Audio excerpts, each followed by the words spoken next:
Bonjour les amis et bienvenue pour cette troisième vidéo de la série Scan, Canalisation, Perception extrasensorielle. On va voir aujourd'hui le champ informationnel. Qu'est-ce que c'est le champ informationnel? On en parle de plus en plus, ce champ informationnel ou le champ quantique ou encore le champ des possibilités. C'est comme si la vie en fait venait nous servir un grand buffet. Imaginez, la vie vous sert un buffet où tous les aliments sont possibles, toutes les situations sont possibles, tous les scénarios sont possibles. Et on vous dit, ben voilà, sers-toi.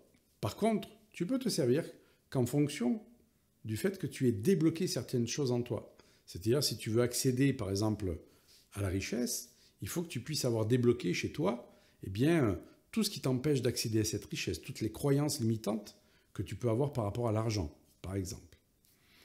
Et donc, ce champ informationnel, nous détenons tous un champ informationnel, c'est-à-dire une somme d'informations issues, en fait, de nos croyances, de nos conditionnements, de notre généalogie, de nos vies passées, de nos expériences de vie, de nos conclusions de ces expériences de vie, qui font que, quelque part, on est formaté, je dirais, pour vivre telle ou telle situation.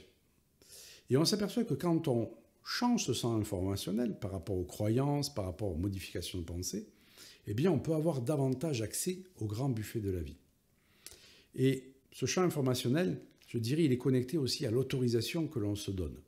Est-ce que je m'autorise à vivre ça ou est-ce que je ne m'autorise pas à vivre ça?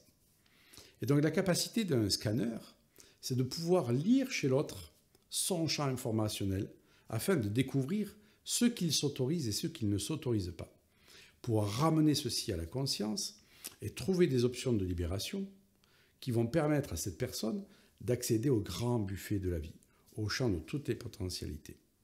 Et donc, comment ça se manifeste? Au départ, il y a une information.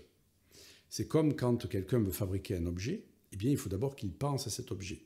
Donc, soit il va le chercher à travers, je dirais, son raisonnement, sa mentalisation, soit il va recevoir une image de cet objet.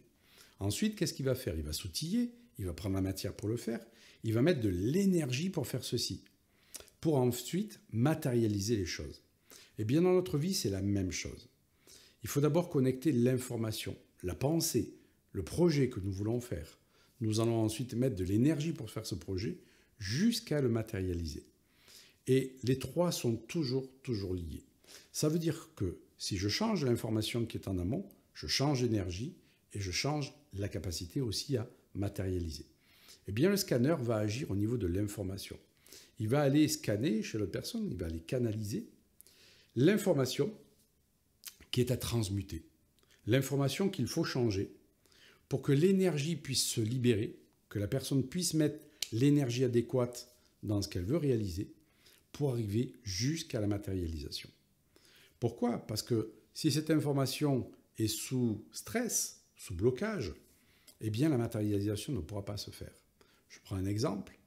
Si je veux faire un couple, rencontrer la personne qui va partager mes jours et que je veux me marier, et que dans ma famille, chaque fois qu'il y a eu couple et mariage, ça s'est cassé la figure, c'est comme si cette information n'était pas accessible pour moi. Pourquoi? Parce que le poids de la loi familiale est lourd et que l'information faire le couple et vivre l'amour avec quelqu'un, c'est comme si elle était barrée, en fait, cette information.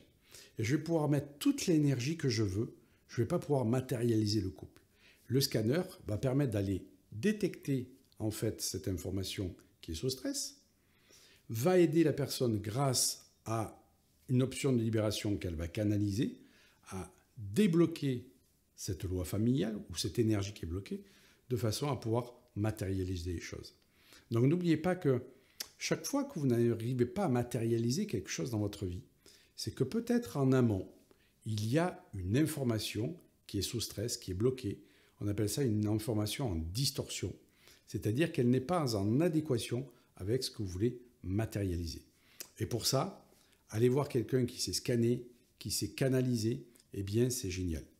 Donc pensez bien qu'en fait, tout commence par une information et qu'autour de nous, nous émanons sans cesse des informations à partir de nos croyances, de nos pensées, et nous développons ce qu'on appelle le champ informationnel. Et ce champ informationnel va nous connecter à une réalité qui a la même fréquence. Si ce champ informationnel est empreint de limitations, eh bien la vie rêvée que vous désirez ne peut pas être au rendez-vous. Allez, je vous retrouve pour la prochaine vidéo. Ciao, ciao.